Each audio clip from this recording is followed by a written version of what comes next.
Hello everyone, आप सभी का स्वागत है मैग्नेट ब्रेन्स हिंदी मीडियम में। मेरा नाम वेदांत है और मैं हूं आप सभी का English educator. So my dear students, आज हम क्या पढ़ने वाले हैं, चलिए एक नज़र देख लेते हैं।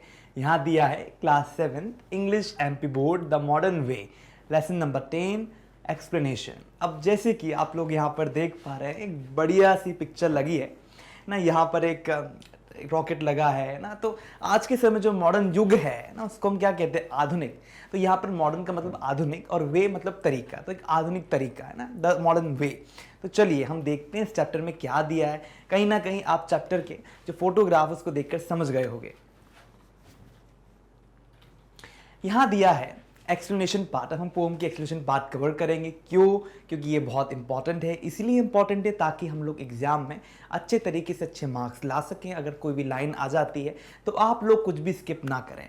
यहाँ दिया है, ओह come with me and see the moon. If we have time, we'll visit Mars. It's really quite a pleasant trip. Get fun at night with all the stars that shine like diamonds in the sky. अब देखिए यहाँ पर कितने प्यारे तरीके से है ना। यहाँ पर आपको बताना चाहूँगा कि जो पोएटस है, जो पोएट है ना, जो लिख रहे हैं ये कविता है ना, इस कविता कवियत्री जो हैं वो क्या कर रही हैं, वो कह रही हैं, ओह कम विथ मी, है ना, मेरे साथ आओ, एंड सी द मून। अब वो बोल रही है कम विथ मी। अब बोलोगे सर ये कम विथ मी किसके लिए प्रयुक्त किया गया है? एक्चुअली यहाँ पर कम विथ मी का अर्थ यहाँ पर निकल कर आओ मेरे साथ, आओ। वो किसी को बुला रही हैं, अपने मित्र को बुला रही हैं। एंड सी द मून, और क्या करो, मून को देखो। If we have time will visit Mars. अब मार्स आपने सुना होगा ना, मंगल ग्रह का नाम ना। तो हम लोगों के पास अगर समय होगा तो हम क्या करेंगे, मंगल ग्रह में एक बार एक चक्कर लगा कर आ जाएंगे, घूम कर आ जाएंगे, विजिट कर जाएंगे। It is really quite a pleasant trip, है ना। ये बहुत बढ़िया ट्रिप होगी।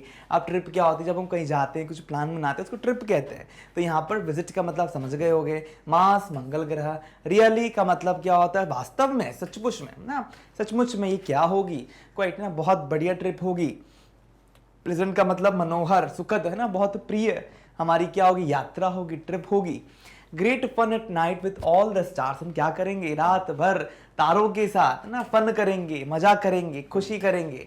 आप लोगों को पता होगा कि छोटे बच्चों को बहुत मजा आता है जब वो बड़े बड़े तारों को देखते हैं।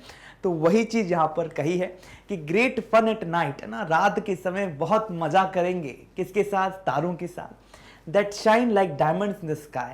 अब आपको याद आ गई होगी एक कविता जिसमें कहा गया है, twinkle twinkle little star how I wonder how you are above the sky ना, किस तरह की पोम है।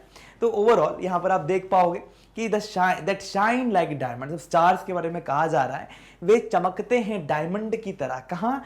स्काई में।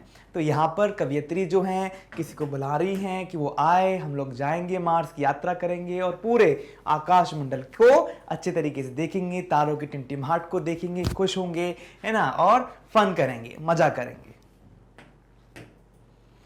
प्लीज से यू विल कम, है ना, प्लीज तुम आओगे, उसको निवेदन करे, प्लीज से यू विल कम, प्लीज कहो ना कि तुम आओगे। आई वॉन्ट टेक लॉन्ग, ना, मैं इतने लंबे समय तक इतना रुक नहीं पाऊंगी। I won't take long. My rocket's waiting just outside, मेरा जो रॉकेट है, जो मेरा जो बड़ा सा रॉकेट, आपको पता है यहाँ पे ऐसा होता है रॉकेट, है ना। तो मेरा जो रॉकेट है वो क्या कर रहा है, वो वेट कर रहा है हमारा। I have pass my test with perfect ease, ना, बड़े ही सरलता पूर्वक मैंने क्या करा है, अपना टेस्ट पास कर लिया है रॉकेट का, है ना। अब देखो वो रॉकेट की बात करें तो स्वाभाविक है कि उसको रॉकेट की जानकारी होगी, वो रॉकेट में बिठा के तो ले जाएगी अपने दोस्त को। तो रॉकेट में बिठा के कवित्री क्या करना चाहती है, उसको ले जाना चाहती हैं। और वो बोलती कि सारे टेस्ट पास कर लिए, उनको रॉकेट मेंटेन करना आता है, ठीक है, अच्छी तरीके से उसका वहन करना आता है।